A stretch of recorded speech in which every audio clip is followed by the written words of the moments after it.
जय श्री राम। जय हनुमान जी भक्तों। जो मनुष्य यह नहीं जानता कि उसे चाहिए क्या, वह पूरी जिंदगी उन्हीं चीज़ों में खोया रहता है जो उसे चाहिए ही नहीं। यही जीवन की सबसे गहरी भूल है। मनुष्य जीवन भर कुछ ना कुछ पाता तो है, पर जो उसे पाना चाहिए था वो नहीं पाता, क्योंकि उसका मन बिखरा रहता है। जिस दिशा में विचार टिकता ही नहीं, वहाँ उपलब्धि कैसे होगी। भगवान ने मनुष्य को विचारों की शक्ति दी है, सोचने की, चुनने की और तय करने की कि वो अपने जीवन को किस ओर ले जाना चाहता है। लेकिन यह शक्ति जब अस्थिर मन में चली जाती है तो वही मनुष्य अपनी क्षमता का विनाश कर लेता है। सोचिए, आप हर दिन किसका विचार करते हैं?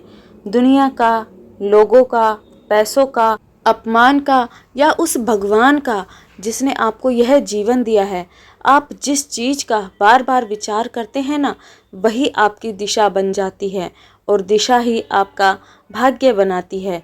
जो व्यक्ति शांति का विचार करता है उसके भीतर शांति उतरती है।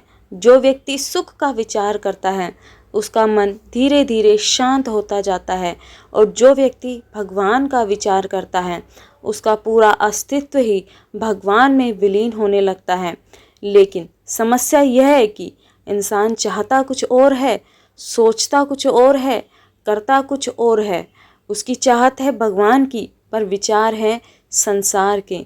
उसकी जुबान पर शांति का नाम तो है, लेकिन मन में उथल पुथल का मेला लगा है। और जब आपका मन ही बिखरा हुआ होगा तो ध्यान कहाँ टिकेगा?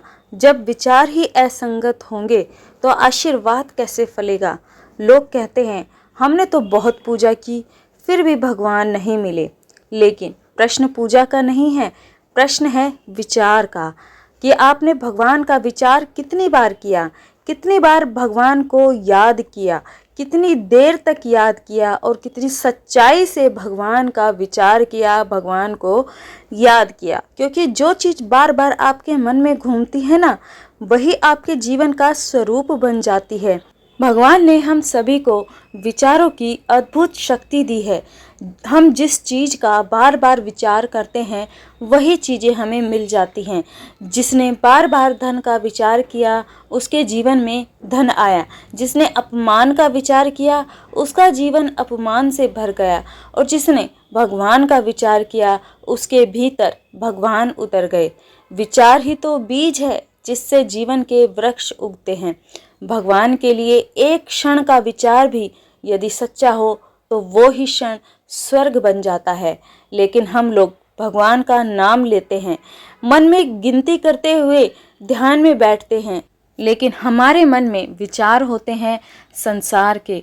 तो ऐसे विचारों से भक्ति नहीं होती, केवल भ्रम पैदा होता है।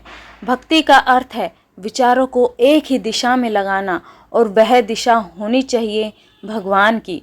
तो आप जिस चीज़ का भी बार बार चिंतन करेंगे, उसका विचार करेंगे, तो उसका रंग आपके भीतर उतरना तय है। जीवन का रहस्य बहुत ही सरल है, लेकिन हम उसे जटिल बना देते हैं। हम सोचते हैं कि भगवान कहीं दूर हैं, किसी मंदिर में, किसी पहाड़ के शिखर पर या किसी नदी के तट पर। लेकिन नहीं, भगवान वहीं है जहां आपका विचार ठहरता है। अगर आपका विचार संसार में है तो भगवान दूर हैं। अगर आपका विचार भीतर है तो भगवान यहीं है। आपको भगवान को ढूंढने के लिए कहीं दूर जाने की आवश्यकता नहीं है।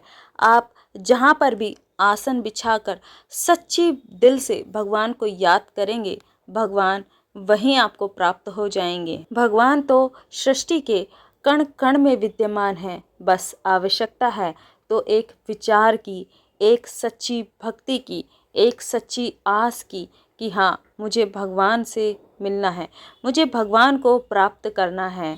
यही भगवान का नियम है। जो भी तुम पाना चाहते हो बार बार उसका चिंतन करो। अगर तुम भगवान को पाना चाहते हो तो बार बार भगवान का चिंतन करो। वह तुम्हारे हर विचार में घुल जाएंगे।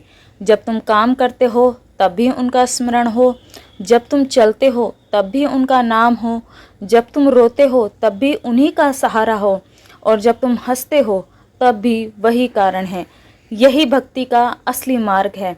लोग जीवन में बड़ी बड़ी योजनाएं बनाते हैं पर भगवान का विचार छोड़ देते हैं।